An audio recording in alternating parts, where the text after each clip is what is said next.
All right, thanks everyone for coming today. Got a great group of panelists with us. Today we're talking about the PSC, as I'm sure many of you know. The presentation is titled Power and Communication, Navigating Public Engagement with the PSC. A little bit of housekeeping before we get started. If you haven't downloaded it or can't download it, that's okay. But we're using the Whova app today. You can submit questions for the session in there. Mariah, my lovely assistant today, will then be able to go through those questions and ask them to our panel towards the end. Also, feel free to, if you don't have the app, just raise your hand and Mariah will bring you a mic and you can ask the question then. Otherwise, I'll just get us started and hand it over to our panelists, and I'll try and go through the slides as well as I can. I think we're starting with Megan. Awesome. Can people hear me okay? Yeah. All right. Well, thank you so much again for the invitation to be here today.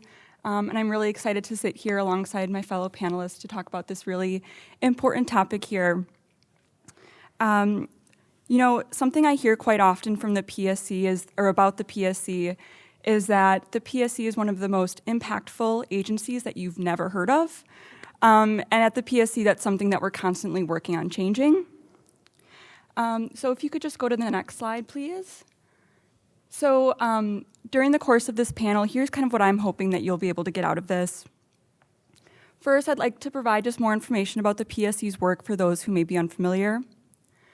I want to provide information about the ways to participate in commission proceedings, learn what makes an effective public comment, and I also want to just use this as an opportunity to introduce myself and just be a point of contact.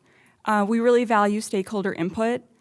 So as the Director of Communications and External Affairs here at the PSC, I just want to make myself visible and available for you all. Go to the next. Oh, thank you. Mm-hmm.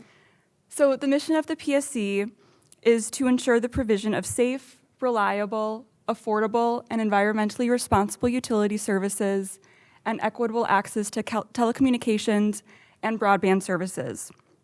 So given the breadth of the PSC's work and its impact on Wisconsin residents, we understand the importance of informing the public about the work that we do and of bringing more voices to the table on the many issues that the Commission oversees. The PSC is led by PSC Chairperson Summer Strand, and she's made it a priority to improve energy literacy and awareness of the PSC's work. In recent years, the PSC has made big strides to bolster public participation in our work. We understand that there is more that we can do. That's why we're always available to hear from our stakeholders and really value that input. But I'm excited today to just provide some examples too of ways that we have improved our public participation process and improved visibility about the work that we do. Thanks, Alex. Mm-hmm. So before I speak more about the public communication and engagement process at the PSC, I think it would be helpful to just share some more information about the PSC for those who may be unfamiliar with the scope of the work that we do.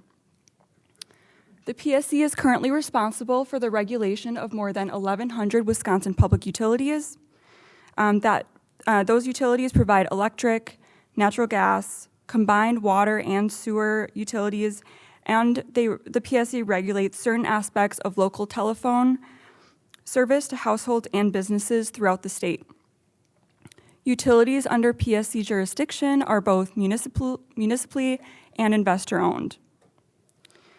Utilities must come to the PSC for approval of new rates before beginning any construction projects, including solar projects, transmission lines, and water wells. The PSC also houses the Office of Energy Innovation. So at the OEI, the team provides technical assistance to local governments and other partners related to energy efficiency and sustainability. The Office of Energy Innovation oversees state and federally funded grant programs. And within OEI, the State Energy Office is responsible for energy security in the state. Within the PSC, we also have the Bureau of Consumer Affairs, which provides resources and support for customers who may be having trouble with utility bills, or other issues. The PSC also houses the Wisconsin Broadband Office, which oversees the allocation of state and federal funding and supports local and internet planning efforts. Last year alone, the Commission reviewed and issued decisions on approximately 500 dockets that included construction cases, rate cases, the development of new grant programs, and grant funding awards. As the Director of Communications and External Affairs, one of the challenges that I have is having adequate time and resources to communicate to the public on each of these cases. You know, we often get questions about the status of the project, what's next, how can someone participate? Fortunately, we have a really excellent team at the PSC, including dedicated and professional staff who work on these dockets and are available to answer questions about each process or each project and the public input process. As an agency under Chairperson Strand's leadership, we're thinking of how we can improve our systems as a whole and make the engagement process easier to understand. Alex, you can go to the next slide, please. Thanks. Transparency and public communication are crucial throughout Commission proceedings because we know public input is essential to reach the most fair and reasonable decision possible. The Commissioners rely on the record for all information about a case before them. The records is hundreds and sometimes thousands of pages that include public comments submitted online or provided at a public hearing, expert witness testimony, and precise specifications about an application. We often hear that one of the most surprising things that people may not know before first getting involved with the PSC is that they can't speak directly with the Commissioner about a case that's pending before the Commission. This rule regarding ex parte communication is in place to ensure that all Commissioners are getting the same information about a case. But although you can't speak directly with the Commissioner about a pending case, there are still so many ways to participate in Commission proceedings and provide that information that's then in the record that the Commission reviews. Commissioners review the record in full, and based on their review, the Commission comes to a decision that balances the interests of all parties and is consistent with state law. Throughout Commission proceedings, one of my main duties is to work with staff, provide information to reporters and to the general public to really understand the process as a whole and how to participate. So here I'm just going to point a little bit. I'm a very visual learner, and during the course of the panel, I'll kind of be talking about some of the resources that we have available on the PSC website, just to help bolster some of that public participation and engagement. So on our homepage, you'll see there we have Commission Actions. Under that dropdown, we have Guide to Commission Actions, which explains the process in participating in a rate case or a construction case. The following webpage, Public Participation, outlines all the various ways that one can participate, which I'll be going more into throughout the panel. The third item, Highlighted Cases, is something that I think is really awesome here on the website and a really helpful tool, I think, to residents. On the right is just a picture of what that page kind of looks like. So it shows the proposed projects or projects approved here in Wisconsin. When you go to the Highlighted Cases page, you will see a list of all the open dockets, the name of the dockets. Clicking on those specific web pages that are updated regularly, you'll see when the public comment process is happening, the map of the proposed project, how to stay in touch with the case coordinator, and other important deadlines. Then we have more information about our intervener compensation program, which I'll be speaking about briefly as well. And then that last, item 2, file a public comment, is a really easy way to see all of the open cases that are accepting public comment to easily submit a comment about a case that's pending at the commission. We understand that the issues that come before the commission are highly complex and highly technical. Public input has always been a really integral part of the work that we do at the commission, although the PSC didn't see the same level of engagement and interest as we're seeing today. Given the interest and increased engagement in the commission's work, we continue to focus on ways to make it easier for people to follow commission proceedings and understand how to get involved. And we do understand that there can always be improvements made to our processes. So excited to hear from my fellow panelists, but also from the audience as well. You can actually go to the next slide too, Alex. Oh, sorry, and I forgot to mention this one too, which I'll also be speaking about briefly, just about a new feature on our website about the commission calendar to make it easier to participate in some of the open dockets and just see what's coming before the commission. All right, the next slide, please. So I do have the app today for the event, also including my contact information up here. I know there's a lot that we'll be talking about today, but please feel free to reach out to me with any questions, concerns. That's what we're here for. That's it. Thank you. Thanks, Megan.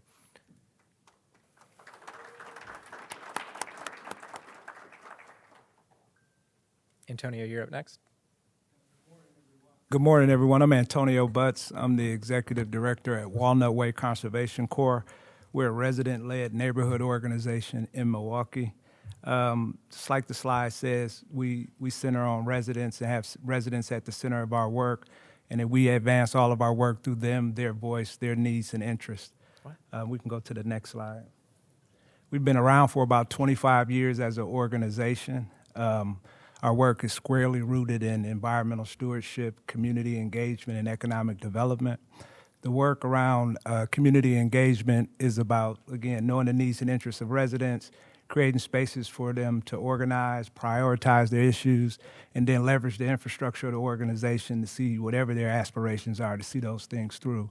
In environmental stewardship, it's the reflection of us knowing that the built environment has an impact on our health and well-being overall.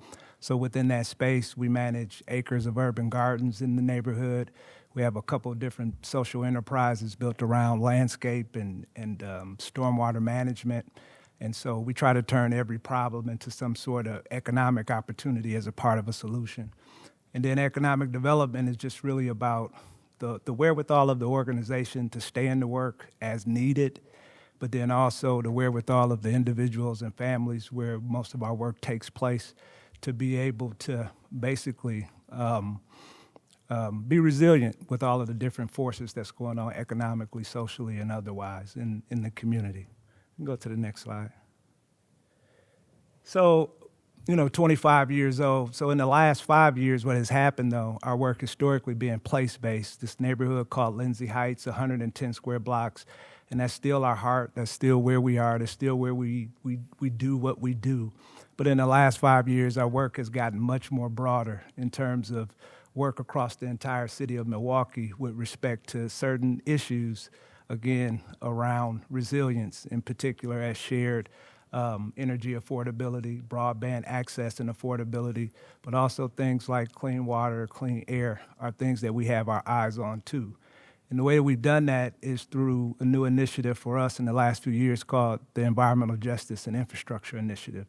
And it was our objective to bring environmental justice communities from across the state together, rural or urban, because what we understand now is that the issues, for the most part, are very similar as it relates to economic disparities in general, or housing conditions, urban or rural, or broadband access, urban or rural. There's a lot of similarities and a lot of opportunity to bring the groups together across the state to organize, to create a single voice around addressing these policy issues and advocacy issues in a way where, there's more strength in numbers.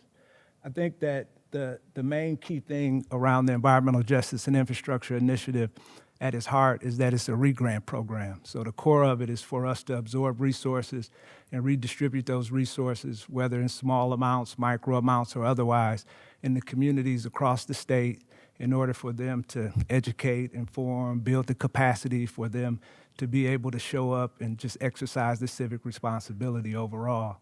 The other part of it is just basically having that infrastructure, the network of partners, stakeholders from across the state, community-based organizations, state agencies, to be able to support the interconnectivity of having basically groups who are basically disparate groups from across the state be able to connect and actually, truly work together. And the last part is really about having a legal infrastructure to participate in a meaningful way in the public proceedings and in the commission's process. So we can go to the next one. So there's a lot of things that we're doing in this work that we could talk about on the implementation side, from weatherization and net zero homes to affordable Wi-Fi networks in the neighborhood. But in terms of the work as it relates to being here today and the Environmental Justice and Infrastructure Initiative, it's really this legal infrastructure that we're most proud of.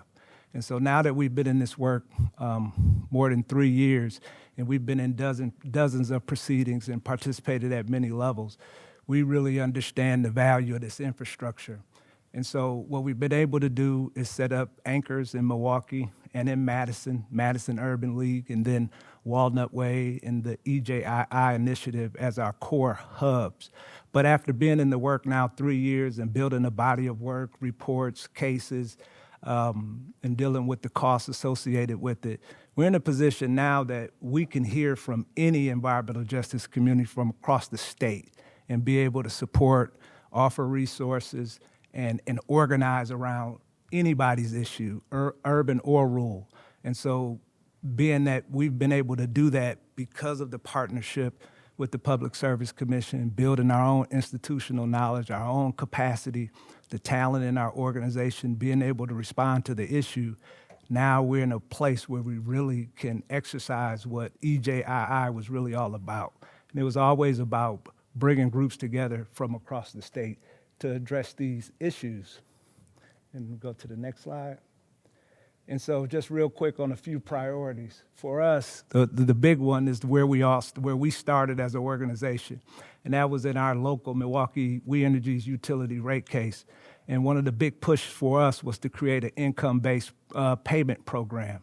And so by the blessing of the commission, they did order for activity and work to take place in terms of developing a pilot. And so we spent about a year and a half thus far basically in this analysis, assessment phase, and pulling things together. And now we're really entering the design phase of all of this, to really bring this to fruition. So this is a really core piece of work where we really entered this space, and we really want to see this through and support the commission in being able to establish this, especially in these uncertain times as we're experiencing now. Next slide. The other piece for us is the healthy homes. We think that the healthy home is the cornerstone of just complete well-being, quality of life overall. When we think about the conditions of a home, when we think about all of the other sort of features that we talk about, whether energy affordability, broadband access, or otherwise. So it's in our minds that there should be stronger interagency connectivity and networking as it relates to healthy homes. And we want to be able to support that. And for us, it could look like an executive order. For us, it could look like a mandate, but it's a charge that provides an opportunity for us to be able to support impacted communities, individuals and families, rural and urban, in a more targeted and intentional way, again, especially as the responsibility starts to move to the state. Next one. And then the last one is, of course, workforce development. And how do we partner with labor? How do we create entrepreneurship pathways around the new infrastructure investments that have to take place? And basically the relearning that we all have to do as we are, all right now in the middle of significant change, AI and technology and otherwise. And then lastly, for us, we think the Public Service Commission is the guardian of consumer protection. literally for the state of Wisconsin. So whatever we can do to be a partner in this work so that, again, individuals, families, and households have a real opportunity around equity and being able to make the best of what they have without having other barriers from outside forces that prevent them from being able to leverage what they have to have a decent quality of life. That's really, really important to us, and we really want to be able to work with the commission to continue to see that through. So with those things, I just say in the end that this journey is something that, when we got involved, we were really clear about the feeling that if we're not at the advocacy end of this work, because our work historically had always been in implementation, that we really would not be able to influence anything or have some really significant systemic change. So again, we've always taken the problems and tried to turn the problems into solutions for ourselves, and now we're building the muscle around policy and advocacy to be able to show up as a community and help other communities with similar issues show up to basically exercise their civic responsibility. Thanks, Antonio.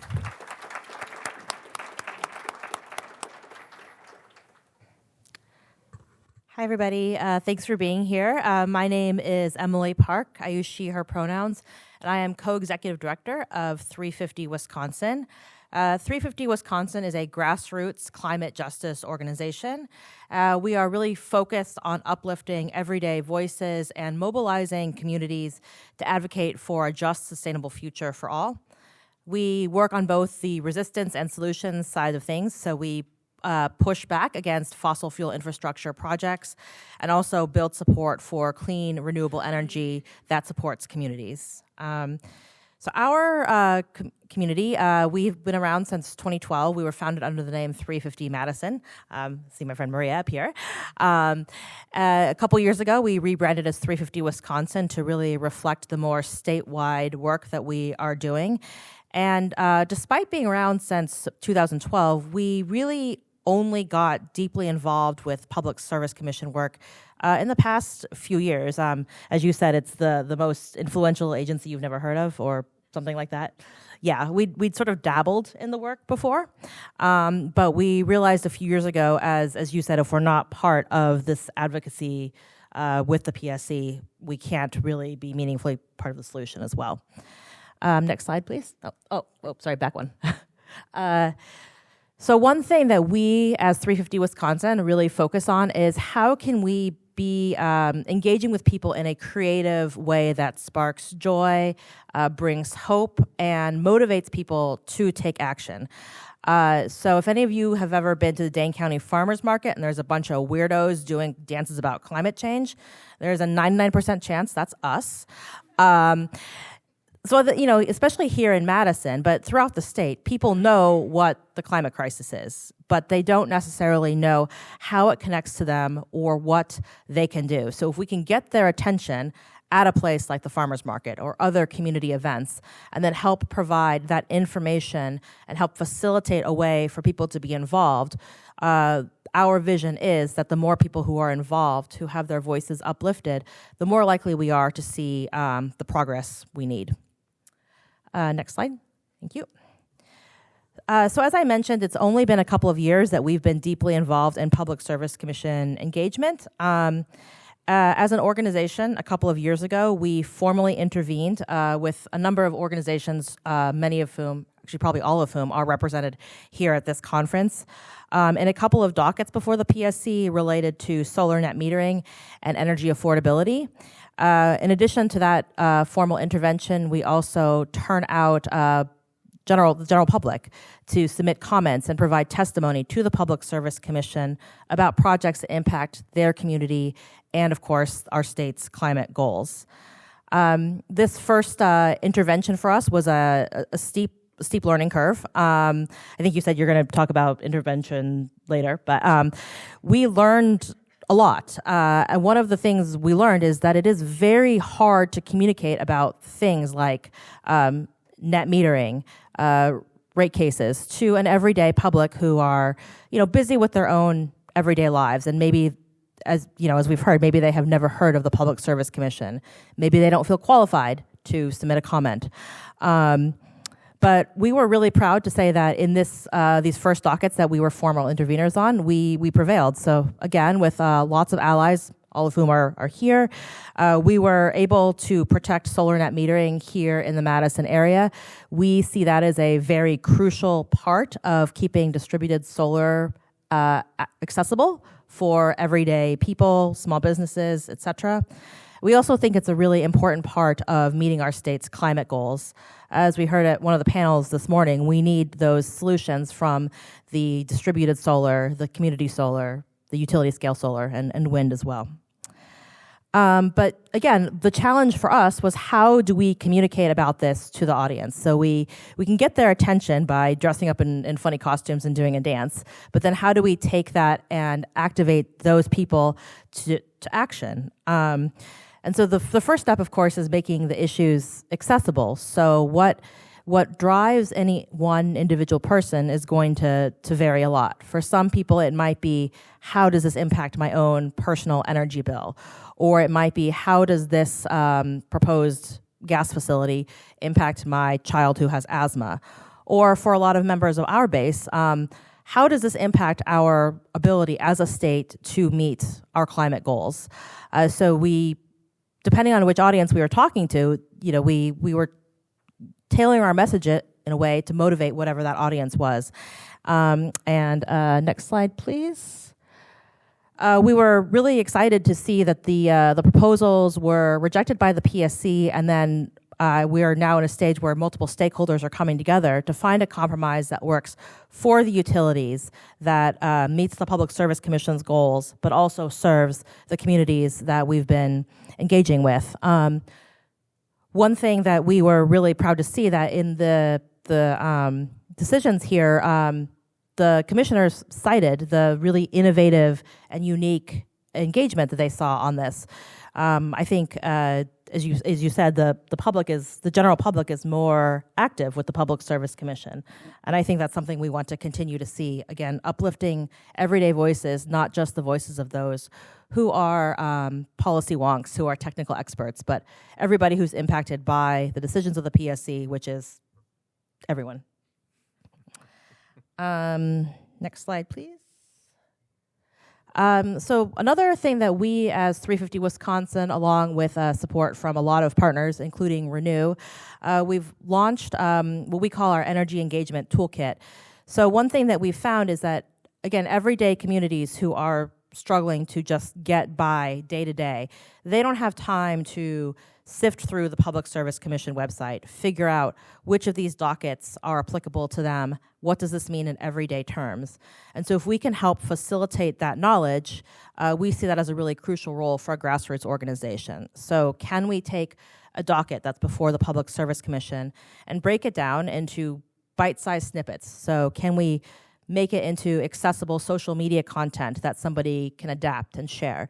Can we provide templates for someone to edit and put in their church newsletter to talk to their own audience, just to make these issues more accessible, not creating extra work for the communities that are impacted, and then also highlighting, here are the clear opportunities for public engagement.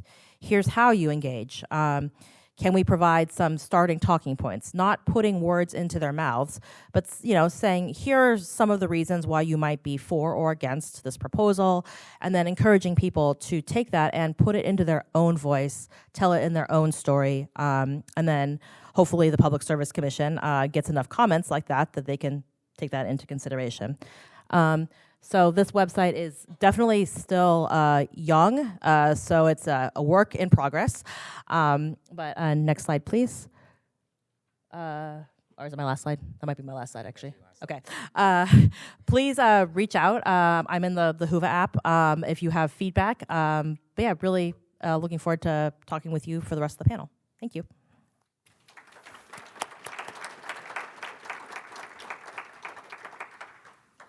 Thank you all. A few questions for you, starting with one that, Emily, you were going into detail a bit here about already. But could you talk about some of the methods that your organizations use to reach out to the PSC.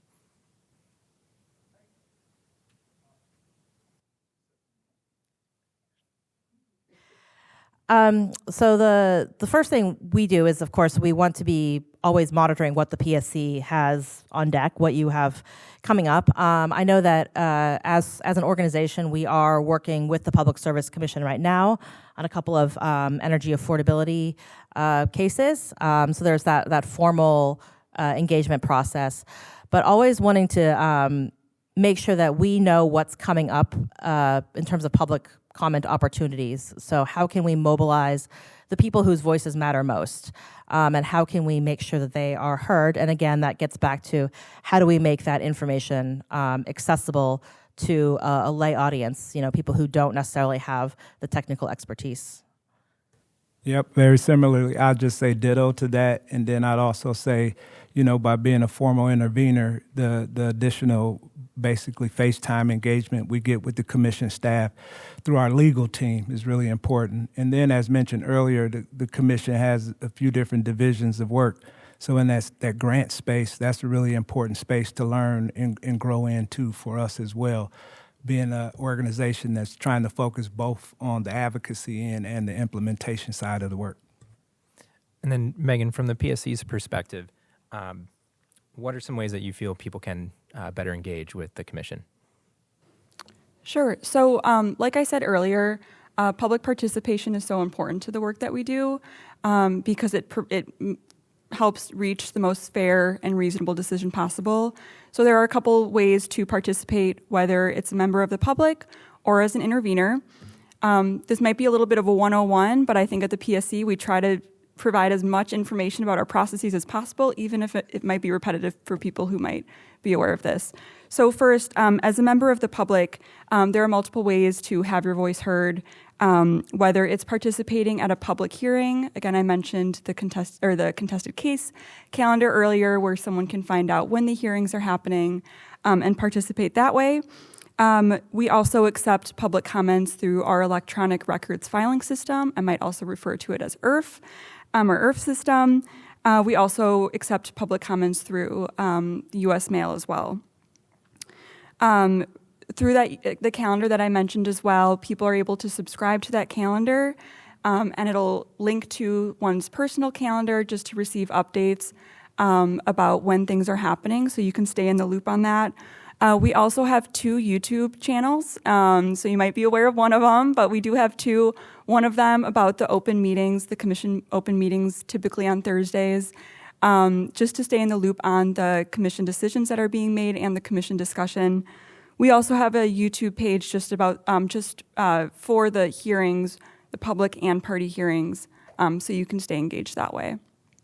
I should also mention too with the hearings as well that people can participate virtually through Zoom. But the second more common way to participate in commission proceedings is as an intervener, which my fellow panelists have discussed.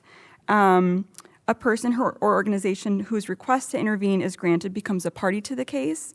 So a party may present evidence through witnesses, question witnesses of other parties or PSC staff, and file briefs. The one, I think, big distinction between being a member of the public versus an intervener is that interveners have to adhere to very strict administrative and legal requirements. So as Antonio mentioned, interveners typically work with legal counsel before the commission. The PSC also oversees the Intervener Compensation Program, which provides financial assistance to organizations who want to become interveners. Intervener compensation then can be used for legal fees, to access expert testimony, and other things like that. We have seen increased interest in the Intervener Compensation Program in recent years. Last year, the Commission awarded more than $200,000 to 4 different entities under the Intervener Compensation Program. And we have made a request in the next budget to include intervener compensation so more organizations can get involved in our work. One other side note, too, The PSC's fiscal team is responsible for administering the intervener compensation program, and the fiscal team can provide really helpful technical assistance to prospective grantees if they're interested. As I noted earlier in the slideshow, we have a little link on our website that provides more information about intervener compensation. You can view historical data and find contact information if you want to learn more. Thanks, Megan. For our other two panelists, when you are doing outreach, of course, there's many ways that you can, but what have you found to be the most effective way to reach out to the PSC? Just personalizing the issue in a way that, people are experiencing it at home. So an example would be, should it be electrification and move away from gas stoves as an example? So to go into a community that, uses gas stoves like a lot of communities and create a different case around using a gas stove is a pretty heavy lift overall. So the reality is that the work just overall, it takes time. And it's an educational process whereby, again, as you were sharing, people are able to develop their own perspective on the issue when it's all said and done. But what we really try to focus on is power. And what we try to engage with the community around is that the Public Service Commission is in power and is very powerful. And it's very important for us to know exactly who they are, the commissioners, the staff, and to understand basically what's happening in that particular part of state government. And so we start there in terms of trying to reflect to people, the things that they're experiencing, who really has control over them. And then we get into the specifics of cases and proceedings, and we just try to reflect it to, what people are really experiencing. So what's always been easy for us, right, is an affordability issue. And that makes it, really tangible, and we build from there. Thanks, Antonio. Oh. I would say, again, ditto to everything you said. One thing that we as 350 Wisconsin also find important is to make sure that none of the issues we're not losing sight of any issues. So making sure that we continue to highlight the impacts on individual households, the rate, the energy rates, et cetera. Also making sure the commission hears from a variety of viewpoints for people motivated by a whole different range of issues. So making sure that they're not just hearing from people who are concerned about utility profits, but the ratepayers, the people who are experiencing the health impacts, and then also the people who are motivated by climate. So maybe someone is not in the frontline community impacted by a proposal, but maybe their business depends on having good snowfall for winter recreation. And so making sure the commission understands that there are the local impacts, the frontline impacts, but also the systemic impacts, and is considering that through every stage of their process. And Megan, from the PSC perspective, in terms of public comments or public testimony, what does the PSC view as effective public participation? Yeah, thanks for the question. Again, I'm going to go back to that 101 thing too, just to provide a little bit of context that I think might be helpful. So first, before filing a public comment, we do have the notice of hearing, which is sent out for all dockets at the commission. This provides information about the public hearings, the deadline to submit public comments, things like that. Those are all available on the website. Each docket has a case coordinator as well.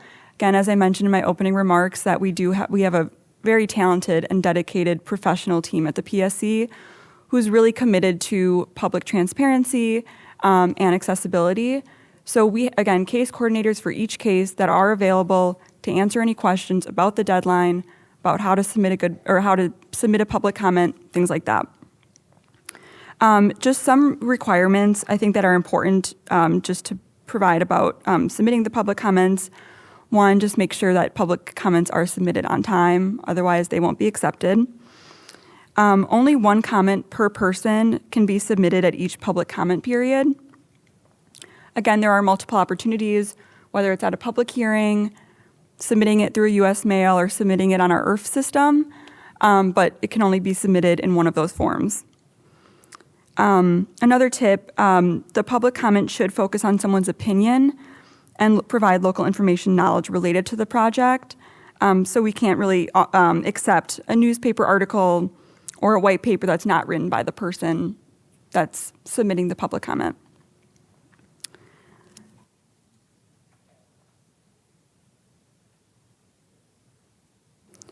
In addition, just some other tips to consider when either testifying at a public hearing or submitting a public comment, making sure that you're identifying yourself clearly and in relation to the docket, explaining if you're a customer of the utility, do you live within the project area, just trying to share more information about yourself that the commission might find helpful. Be specific about your concern. So I think one example that we see pretty often is that when it comes to like a solar project, we might get some public comment about the location of certain solar arrays. So that's really helpful feedback too for the commission to see some of the comments coming from there. Also, when providing a public comment, it's helpful to propose an alternative when you're submitting your comment. I think one other important note here about your comments are just making sure you're providing a comment that the commissioners can actually act on, and that's within the purview of the commission's regulatory authority. So, for instance, there are requests made to the commission to require utilities to build more renewable generation, but then we also receive requests too for the commission to require utilities build less renewables. State statute doesn't allow commissioners to require utilities to do either, so sometimes that advocacy is better directed at the legislature or policymakers. So just some of those things to keep in mind. All right, I'm going to ask just one more question so we can get to some of the questions from the crowd here. Emily, you touched on this quite a bit earlier, but for you and Antonia, what do you feel is kind of the most effective way to build public interest? I know you talked about some of your demonstrations outside the Capitol at the farmers market, but maybe you could expand on that. I think, the things we might expect to try to speak truth to power, right? And to have the facts, be armed with the facts while you're doing that. But I think more importantly, it's like, how do you stay in the game? The cost of participation is extremely high, just overall, year in, year out. And the pace of proceedings and cases, they're actually pretty grueling. And, I don't envy the commission staff and what they're responsible for and what they actually have to go through, to see the work through. So for us, again, I just think that it's just really important to stay in relationship with the commission overall and to be honest and to leverage the voices of the actual people so that it doesn't come from the institution or the organization to qualify what's being said. And that's really important because, there are a lot of challenges within the system overall. And to be able to address those challenges, we do have strength in numbers and we have to respond in a visible way, to create the change that we're looking for. And again, I just reiterate that being able to stay in the work is extremely challenging. And so you could start a case that might have to last multiple years. So you might have a different team by the time you're done with the case. So it's something to really think about and consider when you approach this work and how can you do it in a collaborative way with partners to be able to have a collective vision and work together in an efficient way. Yeah, I think also like when you're saying being in relationship and working with partners.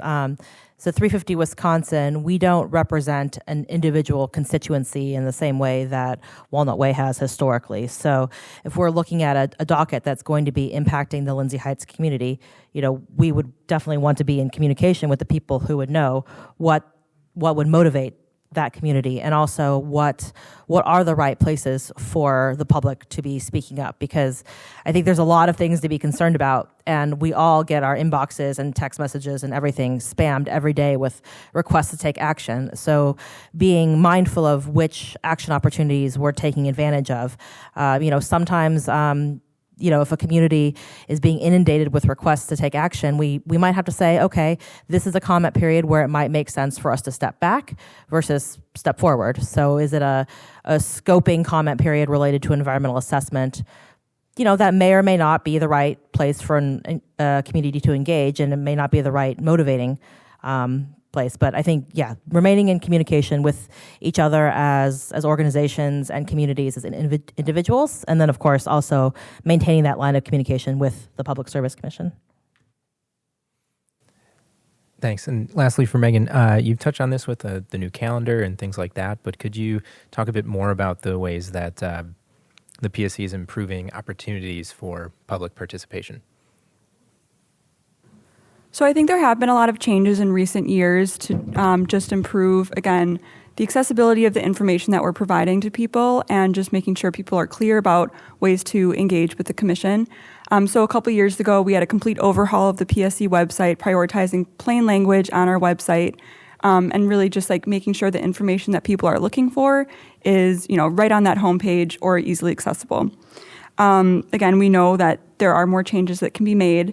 I mentioned earlier we have the new events calendar, which we're really, really excited about. I know it's just a small little thing, but really I think it'll make a big difference in the way that people can see what's coming, figure out where to participate, and can easily share with others. We're just trying to make things more user-friendly, in creating more materials for people, and then also just improving kind of like that public-facing outreach too, making sure that that our hearings are happening within the community that are being affected. We are also offering, we've offered some translation services at public hearings for some of the big investor-owned rate cases, and it's something that we continue to think about as ways to get more people to the table. I think we always wish that there's more that we could do as a state agency, but just with limited means and resources, we're trying our best. But we do really encourage our stakeholders to share ideas with us. I think one recent example is that we heard that the IRF page, which isn't the prettiest page and a little wonky sometimes, it's not as user-friendly as we'd like, but we're trying to make as many updates as we can to it. Recently, we updated the comment process so people can comment through IRF without a login. So again, tiny little thing, but trying to make little differences here and there. Awesome, thank you. Any questions from out there? What are some of the ways that you can tell us on how we can support you in doing that engagement, I guess, from like a government agency, doing that linkage? Because I think a lot of the times we rely on you, but how would you like to be supported? Do you mean by are you speaking on behalf of how would we like to see support from the PSC or? Yes, and also it applies I think to other government agencies. I work for an MPO, and I think a lot of the times we know that we can only cover so much. So working with grassroots organizations is a big deal, but many times we know that is not always the best time, right, to work with you. So I guess what are some of the ways that you feel like it could be, you could be supported better, so you can continue doing the amazing work that you do? Good advance notice of public comment periods. I think I know I've been in a situation, and probably you as well, Antonio, where a comment period pops up that we didn't know was coming that soon, or we don't have time to sufficiently prepare, and so it is kind of a mad scramble. And as we've noted, if we don't make it easy for people, and if we don't have that proper outreach, it's hard to get that public engagement. So I guess having that sufficient notice so that we can start educating people and then mobilizing them would be critical. Yep, I'd say ditto to that for sure. Just better, stronger, more clear communication, coordination around cases and when decisions have to be made. I think that what's a really important element as well as associated with that piece is, how would I describe it? Well, let me think about that for a second.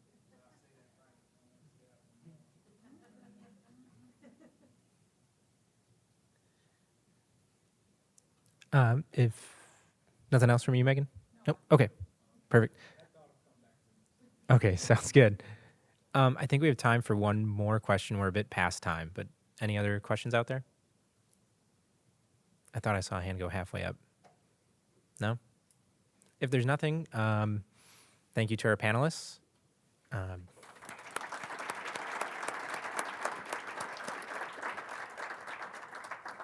And I'm sure, I don't want to speak for all of you, but I'm sure if you catch them later, they can answer some questions if you think of anything.